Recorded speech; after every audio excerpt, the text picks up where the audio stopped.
Hello and welcome to another Daily Muppet. In today's video, we're going to talk about some of the ridiculous stuff going on around the Takeover that has gotten out of control, especially on social media. But we're also going to talk about a lot of transfers. I tweeted out that I wanted to discuss maybe a more concise list of who United are actually engaging in, who they're looking at. And I think it's starting to narrow down, even though at the moment, United still cannot press ahead forward with any sort of deal. At least maybe we can get an idea of the target. So let's get right into the Takeover. Obviously, we've had a bit of craziness since everything that's gone on. We are 3 weeks past the deadline for the final bids, with nobody being seemingly closer to being mentioned as the preferred bidder. Maybe. What we have seen here is what's actually happened in the last few weeks. Ineos put in their bids. It was reported their bids were higher than evaluation than Sheikh Jassim and Qatar. Then there were reports last week about them ready to move into talks with Ineos, and then Sheikh Jassim came in and put in another bid earlier this week, and since then we really don't have anything concrete. The most important thing to bear in mind here, and this includes my information as I want to explain this, is that anybody making bold claims and statements at the moment, either direction, is just taking a chance. That is just the simplicity of it. They're taking a chance. They're betting. They're saying, and it's obviously a lot of it leads to one way. They're betting, hey, this is what's going on. This is what's going on. This is what's happening. Anybody who's telling you they're ready to name this person, they're ready to name this person, isn't going to be accurate at this point in time until it comes out. It will be briefed to media when they're ready to move into the next phase, and you will know. Realize that as soon as they're told, that means the other party would be told, and so it's going to come out very quickly. I think I've said this for a long time. When it's actually ready to move into the next phase, it's going to come out really fast, because as the parties know, it's going to leak instantly. You understand? So it's going to come out there. It's not going to be sitting around. But anybody claiming too much one way or another is essentially taking a chance. And here's the problem with the reporting on this entire situation. And I've tried to make this clear even with my own information from the start, that some people cannot seem to grasp this basic concept, and so will say some pretty ridiculous things. So I'll make this extremely clear. Ready? You have Ineos, you have Sheikh Jassim, you have Rain Group, and you have maybe the Glazers. But I want to point out something. Nobody talks to the Glazers. Got it? Nobody talks to the Glazers. They don't talk to people. Shut that down. Anyone claiming they're getting information direct from the Glazers is lying to you, okay? Shut that down. Even the idea of talks where Sheikh Jassim went to Glazers directly was refuted by the Telegraph. They claim that is not what happened.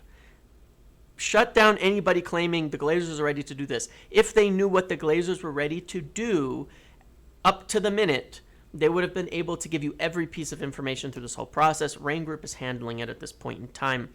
But you have these three parties, let's say, Rain Group, Ineos, and Sheikh Jassim. Most all information comes from one at a time.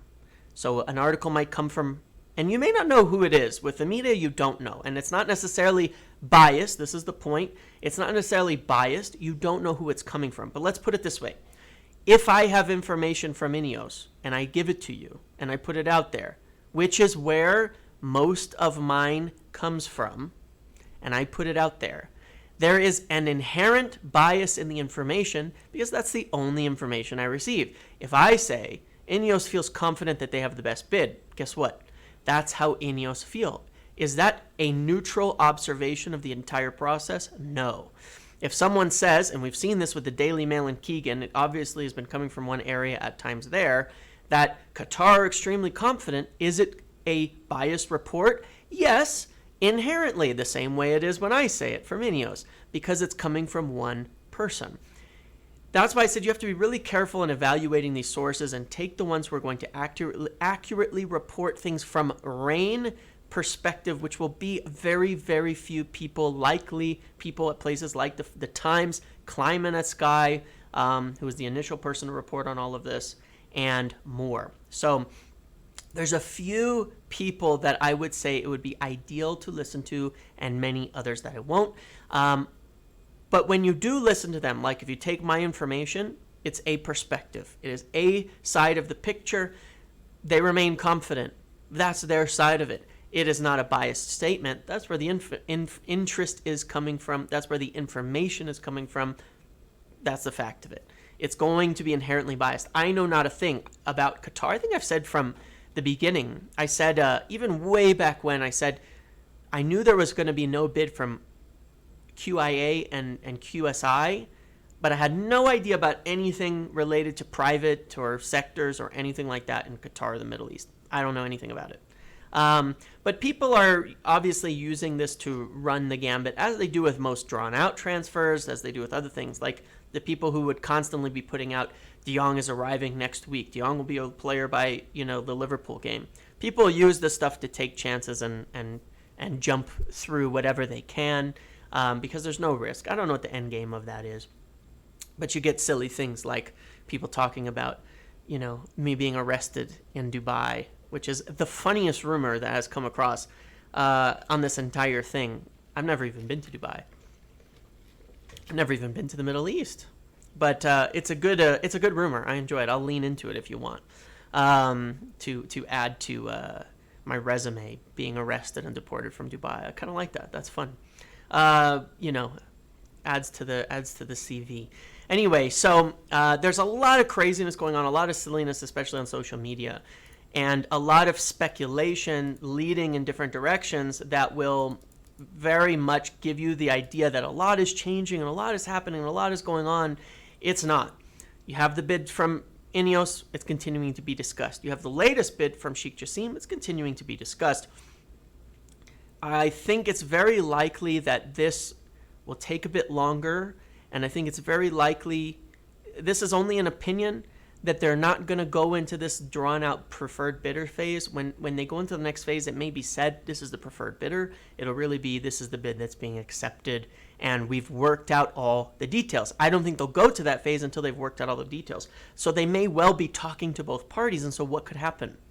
If they're talking to Ineos might feel, hey, they're talking to us, we're confident. If they're talking to Sheikh Jassim, they might feel, hey, they're confident, we're confident they're talking to us. I really put it at 50-50 until there's a new report that comes from a more neutral source, because I can observe that the information from my side right now, until it's specifically stated to me, we have a deal done, it's going to be inherently biased. So that's the perspective on it. We usually do get news on Friday. Let's see if something comes out. I would look for something from like the Times and someone like that. The Telegraph has been pretty good on this too, in my opinion. But let's move on to transfers, because it is somewhat exhausting, the whole takeover thing. And at this point, there's not a lot more to be said. And I don't want to really get into much more mudslinging with random faceless accounts and people online. It doesn't bother me, because that's just what it is. I wouldn't be bothered by people who who just say things behind a computer. It's always been that way on the internet for years and years, and I'm used to it since it's been a long, long time being on the internet. If you've been around, it's always been that way, of random, faceless, nameless people who will just say whatever they feel like, and that's just how it is. That's the nature of the internet. So there's no point. I don't want to argue with Man United fans. We all want the same thing, actually. There's a lot of silly discussions and silly arguments about the whole thing out there at the moment. I'm not against anybody. I'm not against people who want Qatar. I'm not against people who want something else. I'm actually happy to accept what anyone's opinions and stance are. And I have a lot of friends and people I'm in group chats with and things like that I've been in a long time that all share different opinions, and that's how it should be as fans of this club. We all want what's best for it, and sometimes we see things in a slightly different way, but sometimes we just have different perspectives based on the information that's out there as well. So let's move on to transfers. One of the reports that came out, Samuel Luckhurst, I believe, said that it's a sell-to-buy situation in the midfield and other areas. That remains true. Outside of striker, I think I've said this a few times, outside of striker, it is sell-to-buy, at least until the takeover, top four is confirmed, and all of that. It is sell-to-buy. There's also certain resolutions that have to be done on players that we need out anyway to free up more budget, like Bailly, Tellez. Their futures have to be resolved. Obviously, you've been seeing recently some of these free agents being officially announced. Phil Jones leaving the club today. Axel Tuanzebe, those are getting resolved. So we're starting to move into that kind of phase of these things actually, improving. But for the midfield, you're going to have to see likely Scott and Van de Beek go if you're going to want to see a couple signings. Now, here's where it's real interesting. I'm talking about midfield targets first. I got an update on some information that goes around a few different names, and I'm going to try to narrow it down. Right now, there's 4 names I'm thinking with, and I wish I could be more specific here, and I wish it was fewer names even, but I want to run through their different situations. It's going to be very budget dependent. I've not heard a lot of good things on Caicedo, so he's not going to necessarily be on this list. Apparently, Ten Hag likes Gabri Vega from Spain. Mac Allister is one that the club really like, and there's an expectation that United can make an offer when they are able to, especially if they get Champions League and Liverpool do not. Liverpool have advanced quicker. Mac Allister seems a bit warmer to them at the moment because they can move forward and United are stuck. But they are expecting potentially an offer to come from United once they can make an offer and Champions League is confirmed. And if Liverpool miss out, that could turn the tides there on Mac Allister. So don't write that one off. Rice is probably the top target, but obviously, as we've seen, Arsenal are definitely ahead. And I think that was the only name Larry Whitwell put on his report last night about the targets for different clubs for the midfield for United. Fair enough. It would be the top target. Jude Bellingham obviously off the table. So Vega, Mac Allister, and Rice. And then there's Rabiot. Rabiot's situation is a little complicated. I'm hearing a couple different things. One is he's very much open to a new deal at Juventus and is certainly there's a little bit of playing up on the interest to get a new deal at Juventus. However, United's interest remain. I don't think it's advanced in that Ten Hag has spoken to Rabiot. Murtaugh's been really driving this one and pushing quite hard to sign him, apparently. He thinks that it'd be a great solution in the current situation as a free, since the budgets aren't clear. You could sign Rabiot without selling, and then when you sell, maybe then you could still get a second midfielder in, especially if they're going to miss out on someone like Rice, who would be very expensive and take the whole budget. So if you could then sign a striker and sign Rabiot, you have a guaranteed improvement to striker and to the midfield. Rabiot would start. He would be a good fit next to Casemiro and Bruno. So there's some sense there, and I think that's one of the things they're looking at, is see if they can get a deal agreed there, and then sales could result in perhaps a second midfielder signing, and that might be the route that they take. Nothing's confirmed, and again, we can't even actually sign anyone until things are released, so we'll see if we can follow through on that, or if that holds the thing up too much to where a deal can't happen. On striker, Larry Whitwell mentioned, but you have the same names. What I've been told is Ten Hag's total desire is for Harry Kane, but they still don't think they're going to get him. There's a lot of tension with the takeover. There's a lot of tension with Kane's situation at Tottenham, and it's hard, for the targets to think with that too when they're trying to resolve their futures.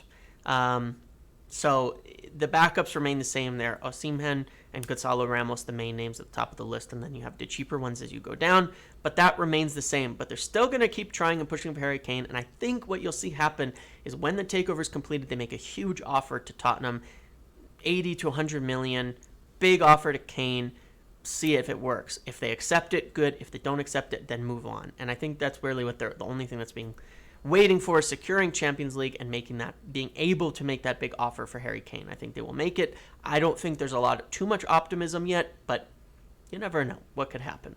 But that's likely where that one stands. Other names, obviously there's been a lot on Kim Min-jae in the reports. It's not as advanced as people have been saying. United are aware of the situation, aware of the deal. He has a release clause. They're aware of what it might take to get him. They're interested in him. But it's one of those ones that's kind of like, we could push ahead if we want to, but it's going to be sell to buy, and it's going to be after these other targets are resolved. So wouldn't think much of it there. Yuri and Timber, again, deal is essentially lined up. Timber would like to join, but at the moment, the funds are not there for his position and setup. It's about how far the funds stretch. And a goalkeeper, they have been looking at goalkeepers extensively and still intend to buy one this summer. I think there's been a lot more coming out finally about that. And United have probably the biggest portfolio of any player that they've ever had on Diogo Costa at this point in terms of how much scouting, watching, and looking at him they've done. It's just whether the money makes it. There's a thought that if they don't get him now, perhaps next summer. I don't like that because I think we need a goalkeeper now, but it tends to sometimes be the United way. So that's what I'm trying to narrow it down to. At striker, I would say overall think of the process maybe this way. When they're able to move, an offer for Harry Kane. Is Declan Rice still available? No. Let's see if we can sign Rabiot and then look at Mac Allister, Vega. Mac Allister and Vega as potential other answers. And then they could continue to move down the list there. But I think those are kind of the top priorities. And then if we can move out those center backs of Harry Maguire, then we could look at Kim Min-jae or a Jurrien Timber. When we resolve the Dean Henderson and De Gea situation, we'll look at Diogo Costa, or we'll end up going cheap for someone like the Belgian keeper or David Raya. But that's kind of the process and setup now. It's slightly narrowing down, but the issue, of course, continues to remain. The longer it takes for them to move on these deals, the fewer of their main targets are available, and the more they kind of have to, again, after they narrow it down, expand the list again and go on to the next one and go on to the next one. But hopefully that helps give you a picture of what we could have. So a hypothetical summer could be Harry Kane, Rabiot, Kim Min-jae, and a cheap keeper. That's a hypothetical and a quite possible scenario. We're obviously behind last summer at this time, even though we didn't get the top targets. We already knew they were heavily chasing Frankie de Jong, Jurrien Timber, and a striker in Darwin Nunez that didn't get any of them and ended up on, taking a long time to get to him. So hopefully they can move soon. Hopefully things will wrap up shortly. But let's see if we get any interesting information today. The expectation from a lot of people is that we're not going to get something too definitive before the end of the month, but, again, nobody can really say for sure. When it comes out, it'll come out quickly. And I can only report what I get from my side of the table, which is usually from one side of the equation. And that side remains, at this point, I haven't heard anything different to change from their confidence or feelings that they're continuing to talk and move forward. But I think everybody at this point now is waiting for specific, detailed feedback from Rain on exactly what's next while they're still continuing to talk. Okay? Thank you for watching. Make sure to like, comment, subscribe, turn notifications on. See you in the next video.